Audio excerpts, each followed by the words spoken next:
Terima kasih. Sekarang saya akan menjelaskan materi tentang ekosistem. Yang pertama, pengertian ekosistem. Teman-teman pasti sudah tahu bahwa ekosistem itu adalah hubungan timbal balik antara makhluk hidup dengan lingkungannya. Hubungan timbal balik ini saling memberi pengaruh di antara keduanya. Ekosistem terdapat di semua belahan bumi seperti ekosistem laut, ekosistem hutan, ekosistem padang rumput, dan lain-lain. Ekosistem itu tersusun atas individu, populasi, dan komunitas. Yang pertama, individu. Individu adalah bentuk makhluk hidup yang berdiri sendiri secara fisiologis, bersifat bebas atau tidak mempunyai hubungan dengan sesamanya, atau individu itu disebut satuan makhluk hidup tunggal. Misalnya, seorang manusia, seekor hewan, dan sebatang pohon. Yang berikut, populasi. Populasi adalah sekelompok makhluk hidup dengan spesies yang sama yang menempati satu wilayah tertentu. Contohnya, di sebuah kolam terdapat populasi ikan, tumbuhan teratai, dan populasi lumut. Yang ketiga, komunitas. Komunitas adalah kumpulan dua atau lebih populasi makhluk hidup di suatu daerah tertentu. Contohnya seperti komunitas sungai yang meliputi populasi katak dan populasi tumbuhan, dan komunitas padang rumput meliputi populasi zebra dan populasi tumbuhan. Yang kedua, jenis-jenis ekosistem.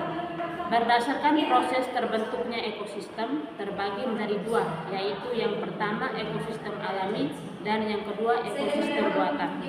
Ekosistem alami adalah ekosistem yang terbentuk dengan sendirinya atau dari alam tanpa campur tangan manusia. Contohnya ekosistem laut, sungai, hutan, dan lain-lain. Ekosistem alami terdiri dari ekosistem air dan ekosistem darat. Ekosistem air itu meliputi ekosistem air asin dan ekosistem air tawar.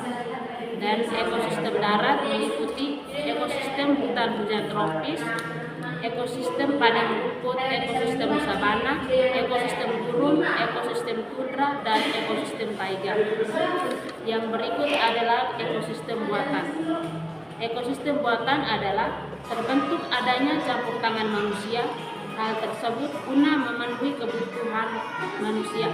Contohnya ekosistem sawah, kolam, bendungan, dan akuarium.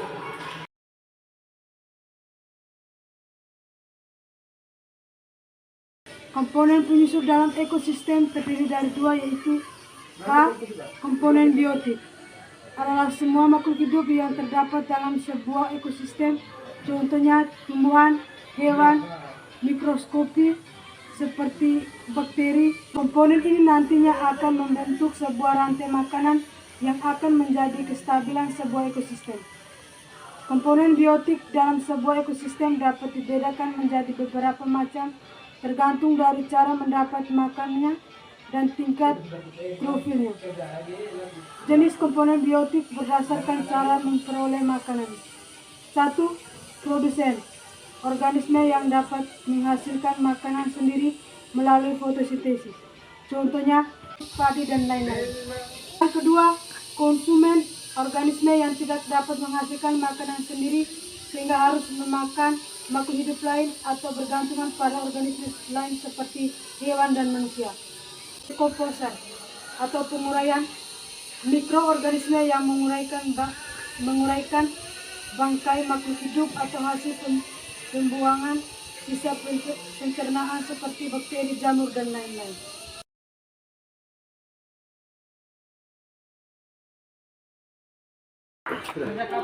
Berdasarkan tingkat trofik atau nutrisi yang dimiliki pada komponen biotik dalam ekosistem, komponen biotik terbagi menjadi dua, yaitu komponen autotrof dan heterotrof.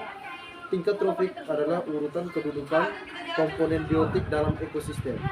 Jenis komponen biotik berdasarkan tingkat trofik. 1. Komponen autotrof adalah organisme yang berperan sebagai produsen karena dapat menghasilkan makanan sendiri melalui fotosintesis. Contohnya tumbuhan berbiji, fitoplankton, genggam lumut, tumbuhan paku, dan lain-lain. Seperti pada contoh ekosistem, yakni ekosistem sawah dan rumput sebagai produsen. Komponen heterotrof berperan sebagai konsumen karena tidak dapat menghasilkan makanan sendiri. Komponen ini terdiri dari konsumen 1, hewan herbivora, hewan omnivora. Konsumen 2, hewan karnivora, pemakan herbivora, hewan omnivora. Konsumen 3, hewan karnivora, pemakan karnivora, hewan omnivora. Dekomposer dan detritor atau pengurai.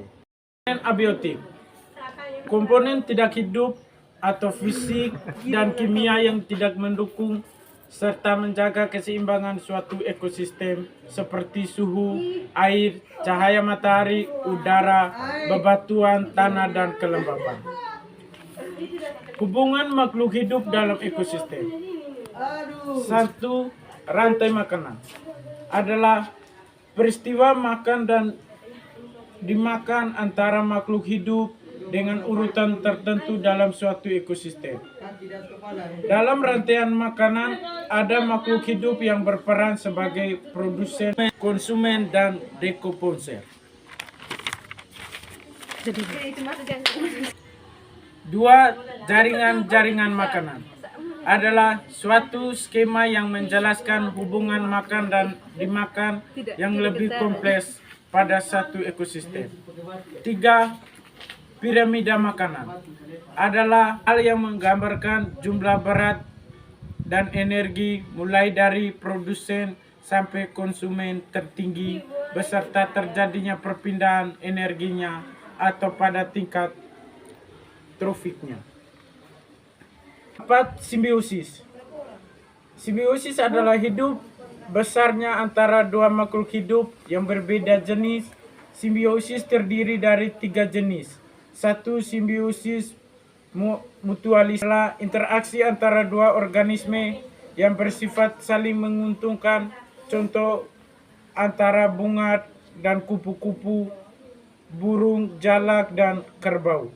Simbiosis parasitisme adalah interaksi antara dua organisme yang memberikan keuntungan salah satu pihak dan merugikan pihak lainnya.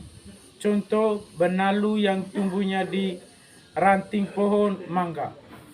3. Simbiosis komensalisme adalah interaksi antara dua organisme yang menguntungkan salah satu pihak tetapi tidak merugikan pihak lainnya. Contoh antara ikan hiu dengan ikan remora.